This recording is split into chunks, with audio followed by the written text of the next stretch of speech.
क्या आपको भी हिंदी साहित्य के एग्जाम में सप्रसंग व्याख्या देख देख करके डर लगता है, या फिर ये समझ में नहीं आता कि बोर्ड परीक्षा में इतनी शानदार सप्रसंग व्याख्या लिखने के बावजूद भी आखिर एग्जामिनर नंबर काटता कहाँ है? तो डरिए मत, क्योंकि आज मैं आपके बोर्ड एग्जाम्स के लिए वो मोस्ट इंपॉर्टेंट सप्रसंग व्याख्या ही नहीं दिखाऊंगा, बल्कि आपको टॉपर्स की सीक्रेट ट्रिक भी देने वाला हूं, ताकि एग्जामिनर आपके संदर्भ और प्रसंग को देखते ही पूरे में से पूरे नंबर दे देगा। दोस्तों, सबसे बड़ी बात तो यह है कि आपके एक गद्यांश में से सप्रसंग व्याख्या आएगी, एक पद्यांश में से आएगी। प्रत्येक व्याख्या 5 नंबर की होगी, तो टोटल 10 नंबर कवर होते हैं। तो कॉपी पेन उठाइए बिना देर किए, और हम पहुंचेंगे 95 प्लस स्कोर के साथ। और इंपोर्टेंट व्याख्या से हम शुरू करते हैं। 10 नंबर कम नहीं होते बच्चों, और ये एक ऐसा टॉपिक है जहां पूरे में से पूरे नंबर आप ला सकते हो। इसमें आपको याद कुछ भी नहीं करना है, जो कुछ आया है उसी के आधार पर आपको एक सिस्टमेटिक ढंग से लिखना है। तो देखो भाई, आज हम कुछ महत्वपूर्ण जो सप्रसंग व्याख्या कर रहे हैं उसमें गद्य और पद्य दोनों को शामिल करते हुए पहले हमारी व्याख्या है, आह वेदना मिली विदाई, मैंने भ्रमवश जीवन संचित मधुकरियों की भीख लुटाई। अब आपको इसे पढ़ते ही समझ में आ गया होगा कि ये देवसेना का गीत जो हमारी कविता है जयशंकर प्रसाद साहब की अंतरा भाग 2 किताब से लिया गया है। तो यही तो सारी चीजें आपको सप्रसंग में लिखनी है, यही तो आपको सबसे पहले संदर्भ में लिखनी है। देखो, कई सारे बच्चे क्या करते हैं, डायरेक्ट प्रसंग लिख देते हैं, डायरेक्ट प्रसंग लिख देते हैं और प्रसंग में दोनों मिक्स करके पता नहीं क्या उल्टा सीधा लिख देते हैं।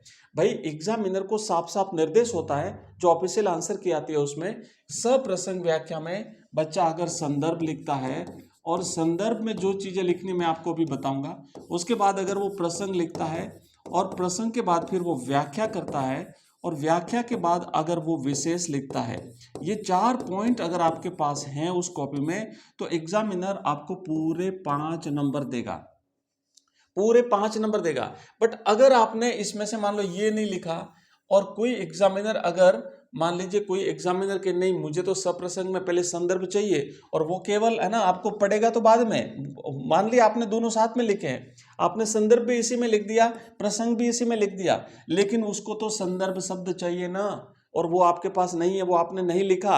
आपको सब कुछ आता है, आप बड़े इंटेलिजेंट हो, आप अपनी क्लास के टॉपर हो, पर आपने प्रेजेंटेशन नहीं दिया ना, तो आप पिछड़ जाओगे। इसीलिए ध्यान देना कि जो तरीका बता रहा हूं वो तरीका सबसे बेस्ट है, कोई रिस्क नहीं है, 0% नंबर कटने की भी आपकी रिस्क नहीं है। तो क्या करना है बच्चों, सबसे पहले लिखना है संदर्भ, ज्यादा समय नहीं लगता है, संदर्भ लिखना है, और संदर्भ में ये लिखना है, मैं जो आपको पंक्तियां दे रहा हूं ना 100% तैयार कर लो। प्रस्तुत काव्य पंक्तियां, भाई काव्य है तो काव्य पंक्तियां लिखेंगे, अगर गद्य है तो लिखेंगे प्रस्तुत गद्य पंक्तियां। अरे हिंदी है, साहित्य है ना, ये कंपलसरी हिंदी मतलब एक सामान्य हिंदी नहीं है, ये साहित्य है, आप साहित्य के स्टूडेंट हैं, आपकी थोड़ी इस शैली जो है, भाषा शैली बड़ी अलग होनी चाहिए, है ना, बड़ी विद्वतापूर्ण होनी चाहिए। तो लिखोगे प्रस्तुत काव्य पंक्तियां हमारी पाठ्य पुस्तक अंतरा भाग 2। अब पहली बात तो आपकी किताब का नाम आ गया, एग्जामिनर को लगेगा वास्तव में बच्चे ने मेहनत करी है।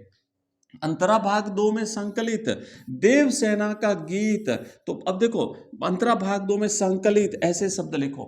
संकलित कौन सा गीत, भाई कविता का नाम आ गया, देवसेना का गीत से अवतरित है, या उद्धृत है ऐसा भी लिख सकते हो, है ना, उद्धृत है ऐसा लिख सकते हो, उद्धृत है। और उसके बाद यह लिखोगे इसके रचयिता छायावादी कवि जयशंकर प्रसाद हैं।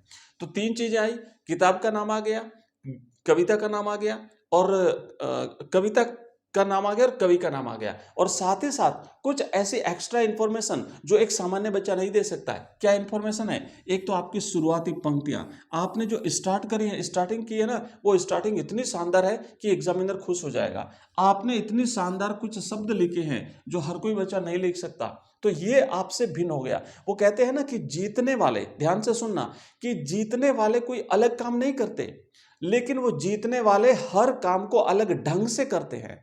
अब ये आप पर भी लागू करना है, अपने आप पर भी, कि आपका भी पेपर वही है, और एक टॉपर स्टूडेंट का भी, और एक डाउन स्टूडेंट का भी पेपर वही है, सेम, पर तीनों के लिखने का तरीका अलग होता है, इसलिए वो कोई टॉपर बन जाता है और कोई डाउन रह जाता है। दोस्तों, दूसरा पॉइंट आपको लिखना है प्रसंग का, दूसरा पॉइंट प्रसंग का लिखना है। प्रसंग में हमेशा ये लिखा जाता है कि ये बात इसमें क्या बात कही गई है, संदर्भ क्या है, मतलब जहां से संदर्भ से हमने शुरू किया ना, तो उसको व्याख्या से जोड़ने से पहले कि प्रसंग की कहां से रिलेटेड है, ये वो चीज लिखी जाती है। तो इसमें आपको ये लिखना है कि इसमें देवसेना जीवन के अंतिम मोड़ पर अपने यौवन काल में स्कंदगुप्त से किए गए प्रेम और उसके टूट जाने की पीड़ा को व्यक्त कर रही है। बस एक ही सांस में, मतलब एक पंक्ति में आपको उसका भाव बताना है कि इसमें क्या कर रही है देवसेना, फिर वर्णन बाद में करेंगे। बताओ पहले है क्या चीज ये, तो आपने यहाँ पे बता दिया। अब हम इसका वर्णन करेंगे, किसका, अब काव्य पंक्तियों का वर्णन हम अब करेंगे। अब देखो लिखेंगे, अब आपको लिखना क्या है, पहले तो मैं थोड़ा सा, और क्योंकि कई बच्चे ना कॉपी जब चेक करता हूँ ना, मैं एक एक, मुझे पता है कि बच्चे गलतियां क्या करते हैं। तो सबसे पहले तो आपको प्रश्न की क्रम संख्या लगानी, मान लीजिए 17वां क्वेश्चन आपका है ना, तो 17वां प्रश्न है आपका, तो आपको ऐसे लिखा देना है प्रश्न संख्या 17 लिख के ये लाइन आपको खाली छोड़ देनी है। आपने, मुझे पता है 4 5 6 7 एग्जाम दे दिए, पर फिर भी बच्चे गलतियां करते हैं, तो ये लाइन खाली छोड़ दो, आपका टाइम बचेगा, एग्जामिनर को पता चल जाएगा आपने 17वें प्रश्न की व्याख्या करी है। आप सीधा लिखो उत्तर लिख करके आप, है ना, जैसे आहा वेदना, क्योंकि 2 गद्य में आएगी और 2 पद्य में आएगी, तो उनमें से कोई एक करनी है। तो अब आप कौन सी कर रहे हो, ऊपर वाली कर रहे हो या नीचे अथवा वाली कर रहे हो, तो उसके लिए आपको इतना सा करना है, आप इतना सा करें, जैसे प्रश्न जो यहाँ पे लिख रहे हैं ना, तो प्रश्न में जैसे आहा वेदना है ना, तो आप इतना सा प्रश्न में लिख दीजिए आहा और डैश डैश करके, और लास्ट लूटाई लिख दीजिए, लूटाई। एग्जामिनर को पता चल जाएगा कि भाई आपने दोनों में से कौन सी सप्रसंग व्याख्या करी है। इतना सा हिंट दे दीजिए, बाकी आपको कुछ भी नहीं लिखना है फालतू की चीजें। उत्तर लिख करके और सीधा आप लिखेंगे, उत्तर वाली लाइन को भी चाहो तो खाली छोड़ दो, और नीचे संदर्भ, फिर प्रसंग, और इस तरीके से आप अपनी व्याख्या को कर दो। मैं पहले कह दिया था कि मैं आपको वो ट्रिक दूंगा जो टॉपर्स अपनाते हैं।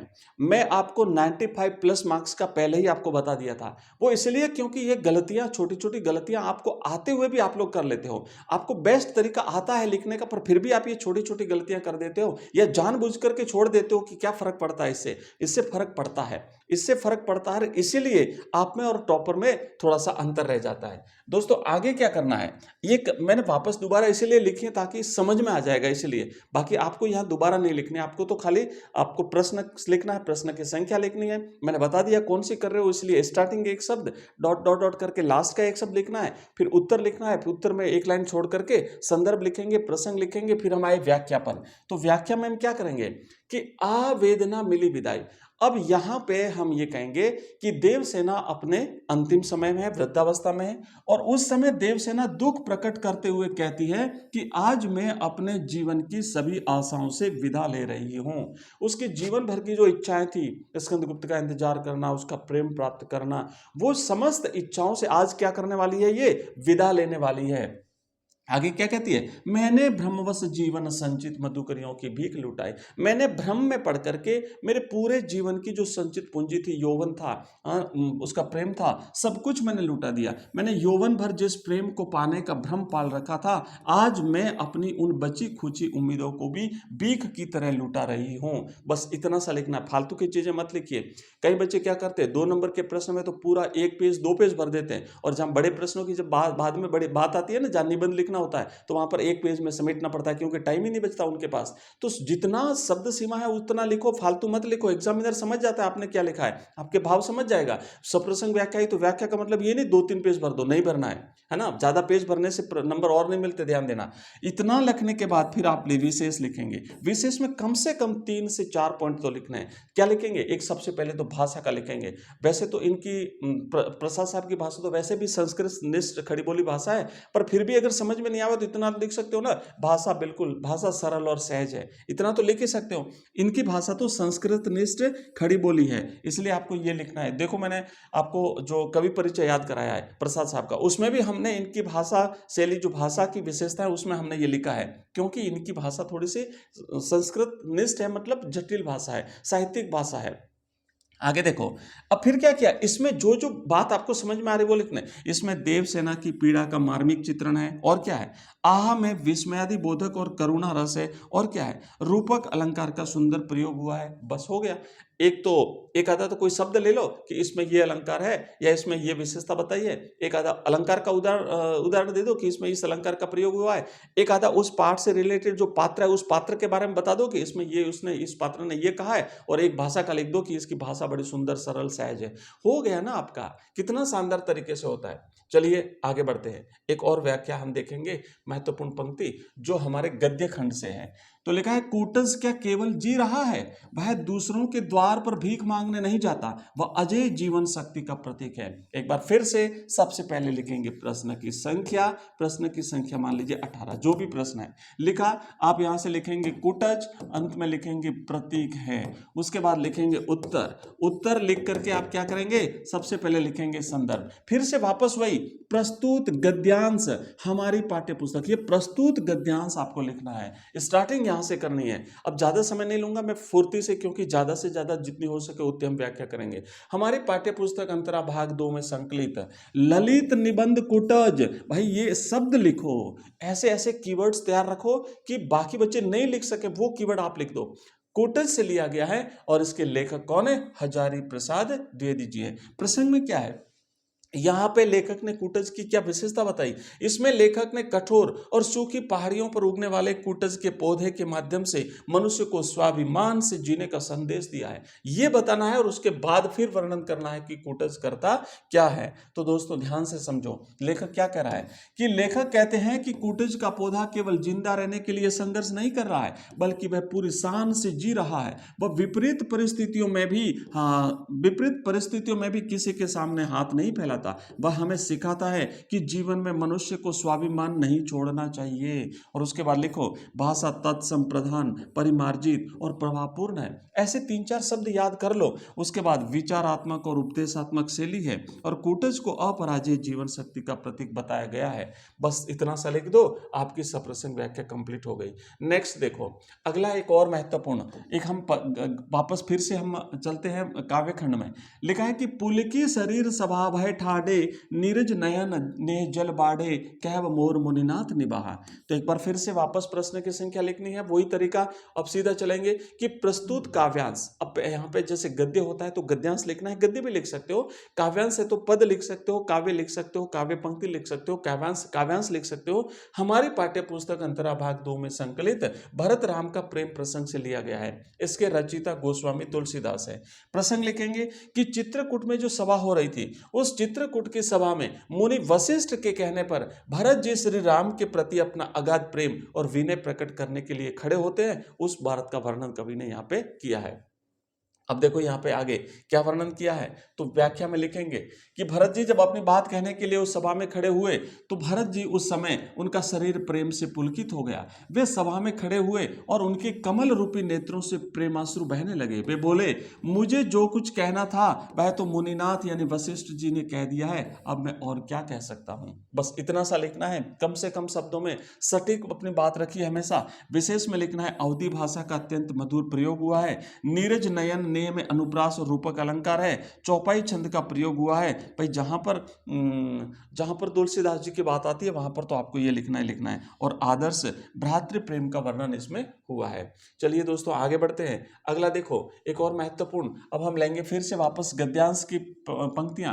गांव की इज्जत गांव में ही रहनी चाहिए, बड़ी बहुरिया को कोई कष्ट नहीं होने दूंगा, अब मैं निठला नहीं बैठूंगा। दोस्तों फिर से लिखना, प्रस्तुत गद्यांश हमारी पाठ्य पुस्तक अंतरा भाग 2 में संकलित संबदिया कहानी से उद्धृत है, और इसके रचयिता प्रसिद्ध आंचलिक कथाकार रेणु जी हैं। भाई है ना, आगे लिखो, हर गोविंद संबदिया जब बड़ी बहुरिया के मायके जाकर भी उनका संदेश नहीं सुना पाता, तब वह मन ही मन गांव की मर्यादा बचाने का संकल्प लेता है, और उसी का वर्णन अब आपको हमें व्याख्या में लिखना है। तो क्या लिखेंगे यहाँ पे, ध्यान से समझो कि गांव की हर गोविंद सोचता है कि अगर उसने बड़ी बहुरिया के दुख की बात मायके में बता दी तो पूरे गांव की बदनामी होगी। वह संकल्प लेता है कि वह गांव की इज्जत बाहर नहीं जाने देगा, वह खुद मेहनत करेगा और बड़ी बहुरिया को दुख नहीं सहने देगा।